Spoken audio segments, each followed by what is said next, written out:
Hey guys, what's up? Today we're going to be talking about two real magic books. The first is called Postidigitation, and the second is called You, Me, and the Devil Make Three by John Wilson.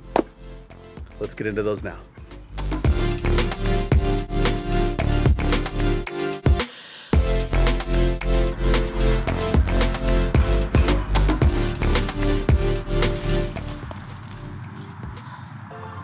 I think the thing magicians tend to overlook when they're looking at magic books is that after you've learned the sleight of hand in that magic book, there's only so much that you can come back to in that book. Sure, there are classics that you could always come back to because the material's so impressive or so hard, but that's rare. That's why those books everyone recommends. Most of your books are just going to collect dust.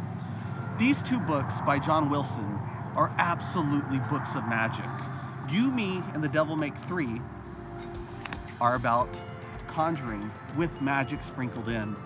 But I'd like to argue that these conjuring pieces of magic are not like most things you've ever seen. This book is purely a book of magic. There are no conjuring tricks inside of these pages, but what you'll find will probably stick with you for the rest of your life.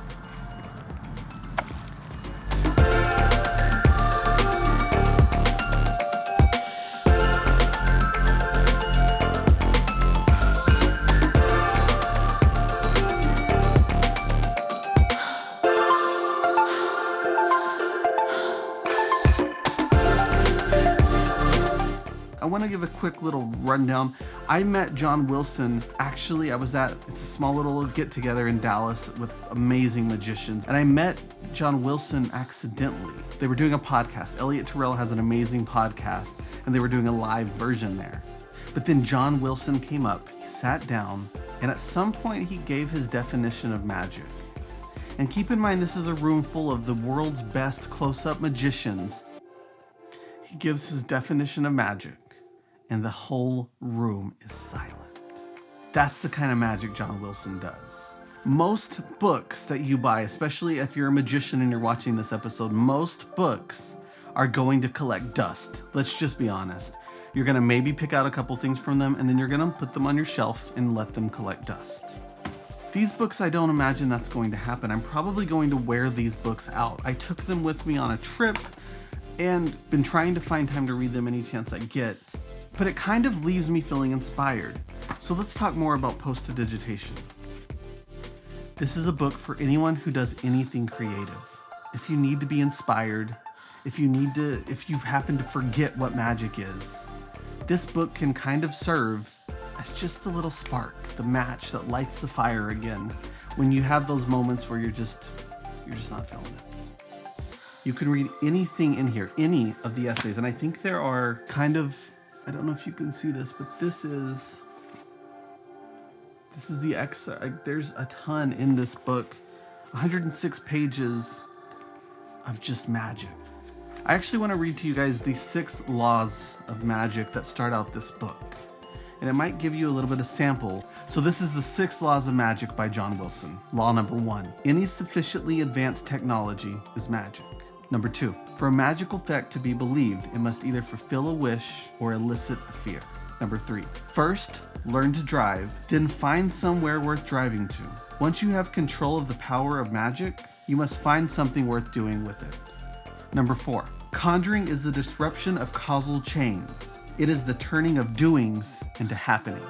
Number 5, magic is the acknowledgement, delivery, and manipulation of symbols. It is the art of making things powerful.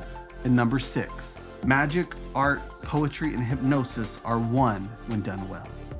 And that's just the beginning of the book. So if there are moments where you just can't create, you're not inspired or anything, I would recommend Postidigitation for you. Yeah, I don't think you can go wrong with this. Now, if you're not a magician, feel free to leave. If you're just interested, that's fine too. So now I want to talk about You, Me, and the Devil Make Three. There are actually 2 other published volumes of this. This is technically the 3rd, but what's amazing about this is that this contains volume 1, 2, volume 3, and then additional material. So You, Me, and the Devil Make Three. This book here is 150 pages of just A+ material. The stuff in here, I cannot stress how powerful this stuff actually is. Some of this I was exposed to because I had already purchased volume 1 and 2 previously. But the things in here are just so ridiculously powerful. People, when they talk about John Wilson, they don't just say he's a magician, they say he's a wizard. After you read this, you'll understand why. The magic in here is so powerful that it's almost dangerous. And I know that gets tossed around a lot, but I'm not kidding with this book.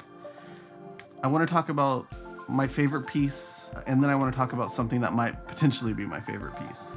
So my favorite piece in this collection of magic, or this collection of conjuring, is Parabola. It's actually, I think it's the first effect in this book. And if you were just reading it as a magician, you would read it as spectator looks at a deck of cards, names a card, the magician puts the cards on the table, the spectator picks up the deck, and they cut to the card that they named. That's pretty clean and that's amazing. But I think John makes it magic because of several things. There are no spectators anymore, there are only participants. The magic is not about how clever the magician is, it's about how magical you can be as an individual. The power kind of goes to the person. They can leave feeling accomplished. It's a small little magical moment that's profound. I love that, and I love that piece. It's beautiful. It's just magic. Now, the second thing I want to talk about is actually called a prediction. It's something that if you've ever seen Max Maven's Multiplicity, you'll probably have a good idea about how this works, but that's not the point. The point is the journey around this thing. Again, looking at it from the frame of a magician, you write something down on a piece of paper, you put it down. You have a participant come up and pick any 3 items they want, they can take it from wherever, and then you give them a reading based on those 3 things. You have them do something and you continue the reading based on the actions that they made. And it's just brilliant. And I think it might be an extremely, extremely powerful piece of magic. But everything in this book, I think, is. John Wilson has kind of given you his heart in this thing. Yeah, I think you're gonna love it. There's stuff in here for people who do mem deck work. There's stuff in here for mentalists. There's stuff in here for magicians. And I think the beautiful thing is John Wilson, I don't think cares about those distinctions anymore. I think he just cares about giving an incredible, powerful experience. It's not about being clever. It's about doing something with purpose. I think both of these books, if you're a magician, you need. If you're a regular person who just happens to watch this channel, I would still recommend Postidigitation. It's probably going to become a book I recommend to anyone. But overall, I think if you want to become a better performer, a better artist, a better creator, I really don't think you could go wrong with either book. But for magicians, for sure, pick up both. Yeah, I can't think of a more powerful book, either one. It entertains you, it amazes you, it performs magic on you. At the end of the day, it leaves you with the tools to become a wizard. So that's it for this week, guys. If you like what you saw, I would definitely love for you to continue watching. I have a playlist here. It's Creativity and Magic, and it kind of explores different aspects of magic, and that playlist is going to continue to grow, but I'd love to see what you guys think. So anyway, until next time, see you later.